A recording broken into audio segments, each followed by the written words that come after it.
Mesdames et messieurs, bonjour. Merci de prendre le rendez-vous de ce 13h au Bénin. Au sommaire, fin de la première session de l'année 2023 à l'Assemblée nationale. Après 3 mois de travaux, le président Louis Vlavonou a fait le point des activités menées au cours de cette session. Les précisions dans un instant. Nous ferons ensuite un tour sous les passages supérieurs de Ouiho et de l'avenue Stémès pour constater l'ambiance qui y règne et les activités qui s'y mènent. Ce sera avec Hugues Vingbe dans cette édition. Et puis, l'eau s'invite dans les maisons au quartier Sédégbé, dans la commune d'Abomey-Calavi. Les habitants se retrouvent pieds dans l'eau dans leur chambre après une forte pluie. Les détails à suivre. Mesdames et messieurs, à nouveau, bonjour. Après 3 mois de travaux, le président de l'Assemblée nationale a procédé à la clôture de la première session ordinaire de l'année 2023. C'était l'occasion pour Louis Vlavonou de faire le point des activités menées au cours de cette session. Suivez ici ses explications au micro de Emma Rodono. La première session ordinaire de l'année 2023 a été ouverte le jeudi 13 avril 2023. Au cours des 3 mois de travaux que nous sommes en train de boucler ce jour, l'Assemblée nationale s'est réunie en 9 séances plénières pour se pencher sur quelques dossiers. Dossiers qu'on peut répartir en 3 volets. Il y a la production législative, le contrôle de l'action gouvernementale et les autres activités. Production législative. Au cours de la période de référence, l'Assemblée nationale a examiné en seconde délibération, en sa séance plénière du jeudi 12-22-2023, la loi 2022-36 portant gestion des produits chimiques et de leurs déchets en République du Bénin. Contrôle de l'action gouvernementale. Au cours de cette première session ordinaire de l'année 2023, l'Assemblée nationale a examiné 4 questions d'actualité, 2 questions orales sans débat et 1 question orale avec débat.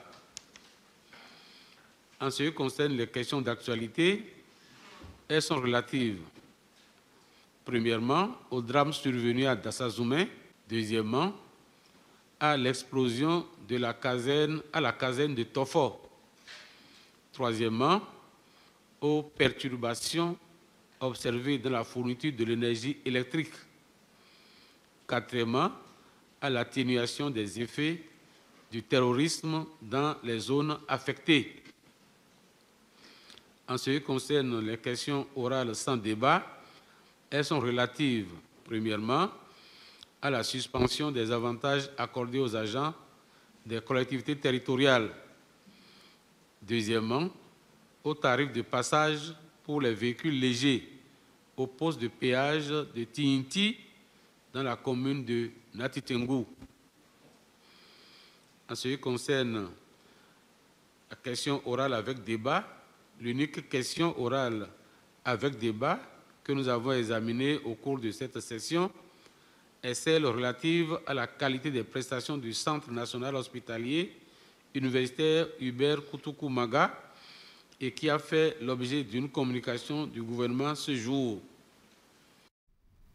Dans un autre registre, à l'occasion de la réforme technique intervenue en 2017 sur la loi numéro 2013-01 du 14 août 2013 portant code foncier et domanial en République du Bénin, le gouvernement a prorogé la durée de la période transitoire de 5 à 10 ans. À ce sujet, le directeur général de l'Agence nationale du domaine et du foncier a fait une déclaration de presse pour éclairer la population.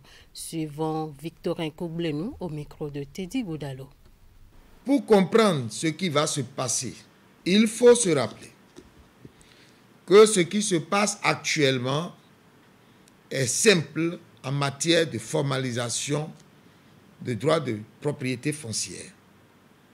En effet, pendant la période transitoire dans laquelle nous sommes toujours et qui prendra fin dans quelques semaines, c'est-à-dire de 2013 à ce jour, eh bien, les parties à une transaction foncière, que ce soit l'achat ou la vente de parcelles notamment, contractent librement leur vente d'immeubles, peu importe que l'immeuble objet de l'opération soit couvert ou non par le titre foncier, qui est l'acte consécratoire de la propriété.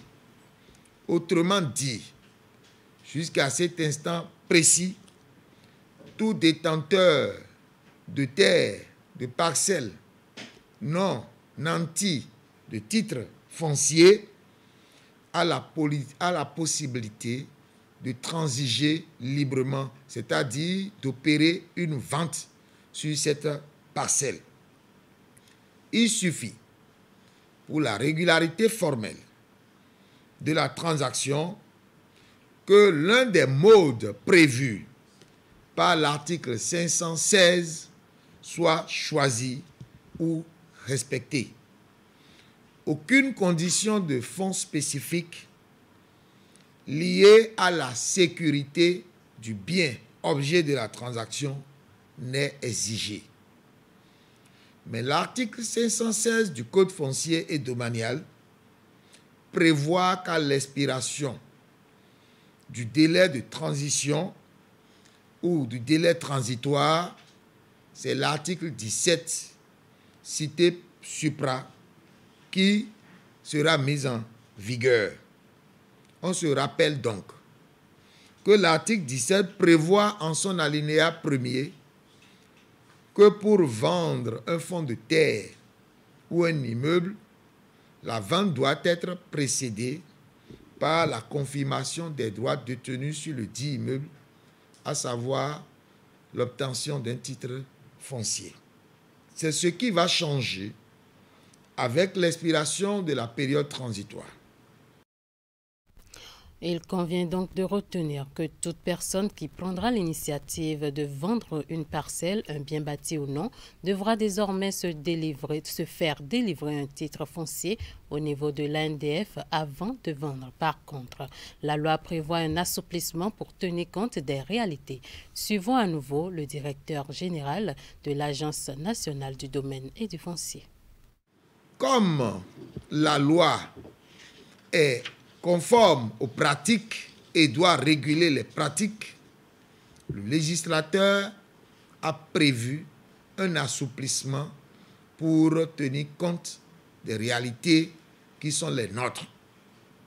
C'est pour ça, l'alinéa 2 de l'article 17 du Code foncier et domanial prévoit qu'à défaut d'obtenir un titre foncier avant la vente, il est possible d'obtenir auprès de l'Agence nationale du domaine et du foncier un certificat d'appartenance dont le délai de validité mentionné au bas du dit document est d'1 an non renouvelable. Deux choses essentielles doivent être retenues. Premièrement, il n'est délivré qu'un seul certificat d'appartenance sur un même bien immeuble. Deuxièmement, le dit certificat d'appartenance n'est pas délivré en tant qu'acte personnel, mais plutôt en tant qu'acte foncier et seulement à l'occasion d'une vente. Le certificat d'appartenance est obtenu dans les bureaux communaux du domaine et du foncier de l'Agence nationale du domaine et du foncier sur requête d'un requérant. L'arrêté 2020, numéro 0760, en a fixé le prix à 50 000 francs. Et les pièces à retenir et déposer pour l'obtenir sont affichées dans les bureaux communaux du domaine et du foncier. Le principal effet de l'expiration de la période transitoire est la réduction substantielle des litiges fonciers. Le législateur a prévu ce mécanisme qui est fondé sur la logique juridique de la vente d'un bien dont on est propriétaire pour limiter et juguler l'insécurité foncière dans notre pays. La pluie de la nuit du mardi à mercredi a laissé les habitants de la localité de Sédégbé dans la commune d'Abomey-Calavi dans une équation difficile à résoudre. Les maisons, tout comme les chambres, sont remplies d'eau souterraine. Une situation qui ne s'était jamais produite auparavant au dire des riverains touchés par la situation. Une équipe de la rédaction a effectué une descente sur les lieux pour faire le constat. Candide Rourintor et Henri Ganti. Contrairement à cette image captivante de ce tronçon qui passe par devant le marché de Sédégbé dans la commune d'Abomey-Calavi, la réalité dans les maisons est tout autre. Nous sommes ici dans une vente, tout juste derrière le marché de la localité.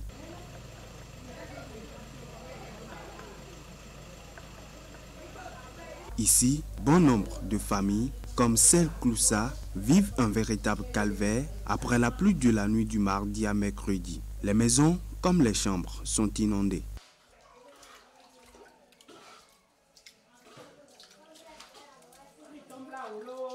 Une situation qui ne s'est pas encore produite depuis plusieurs années.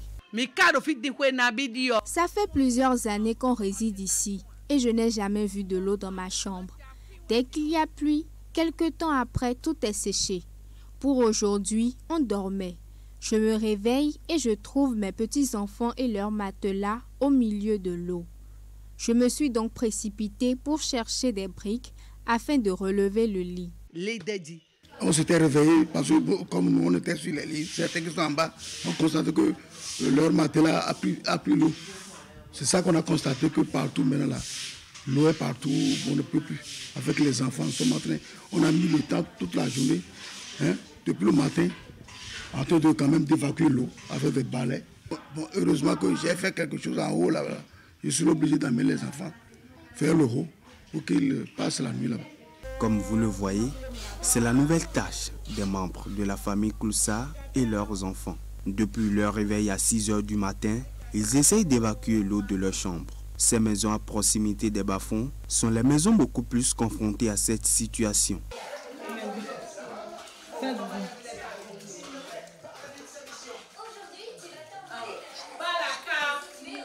Dans ce quartier, autrefois, l'eau de pluie trouvait des issues possibles pour circuler un peu partout afin de vite sécher. Aujourd'hui, les voies d'accès sont bloquées par l'intervention des uns et des autres dans le but de trouver une solution. Mais à l'arrivée, c'est le résultat contraire qui s'observe. Ceux qui sont en face de nous, ils ont bloqué leur voie.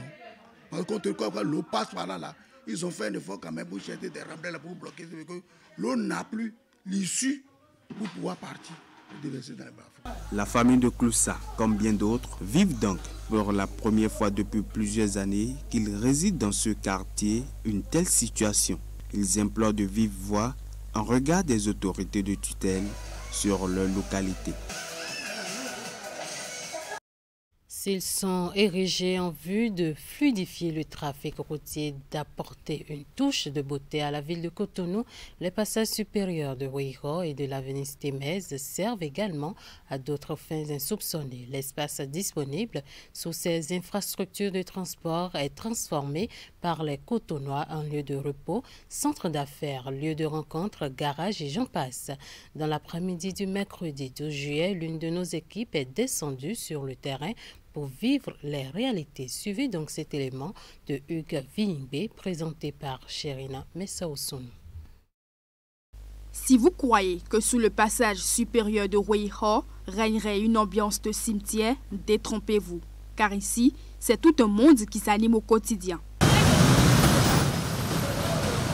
Des vendeuses de divers produits aux conducteurs de taxi-moto, en passant notamment par les jeunes Nigériens proposant des services de pédicure, manicure, l'on vient sous ce passage supérieur pour vendre, se reposer ou tout simplement stationner le temps de poursuivre les courses de la journée.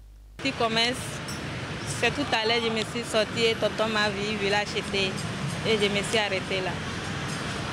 Je suis passé ici, d'abord me faire mes ongles, parce que quand on vient ici, on peut se faire ses ongles, on peut se faire ses pédicures et ses manucures à peu de frais et très vite. Donc je suis passé pour ça.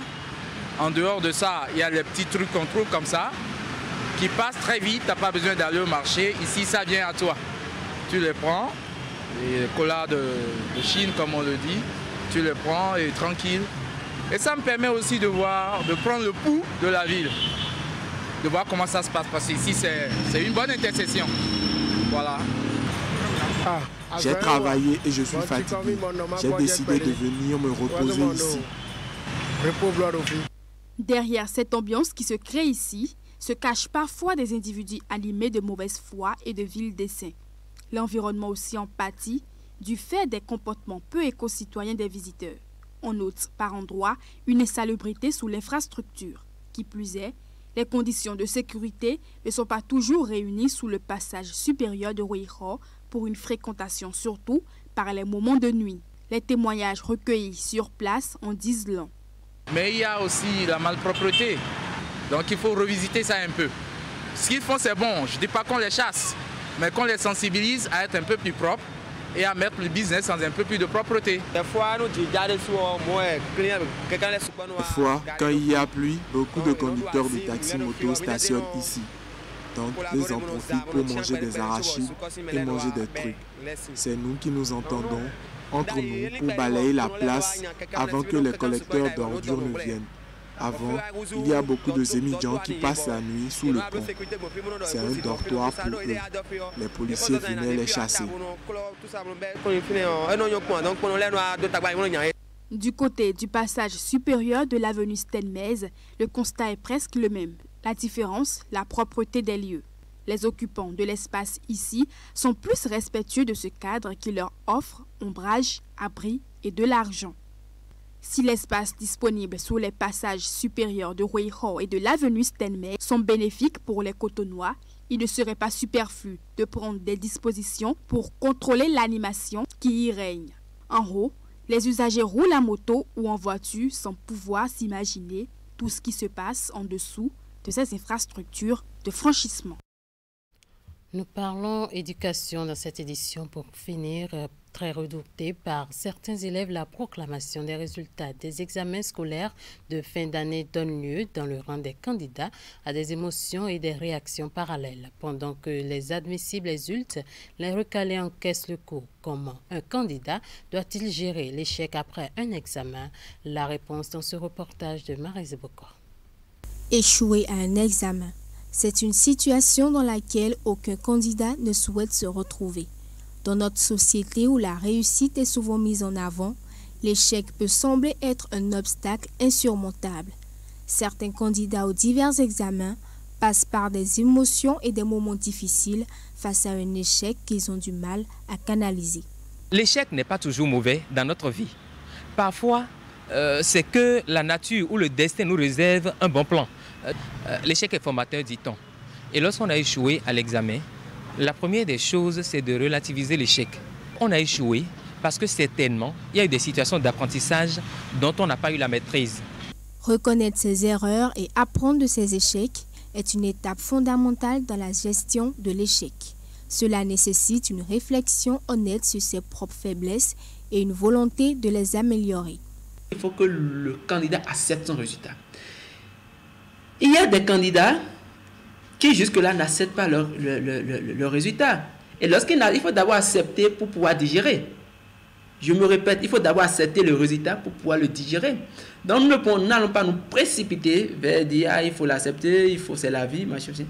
Est-ce qu'il reconnaît d'abord qu'il n'a pas eu son examen? Il faut faire le bilan et voir ce qui a marché, ce qui n'a pas marché, aller chercher son relevé de notes pour mieux évaluer les performances au niveau de chaque matière dans laquelle on a été évalué à l'examen, et puis se dire que l'échec de cette année, certainement qu'il a un sens parce que la réussite ne nous aurait pas forcément arrangé. Il urge de le déplacer, il faut le déplacer.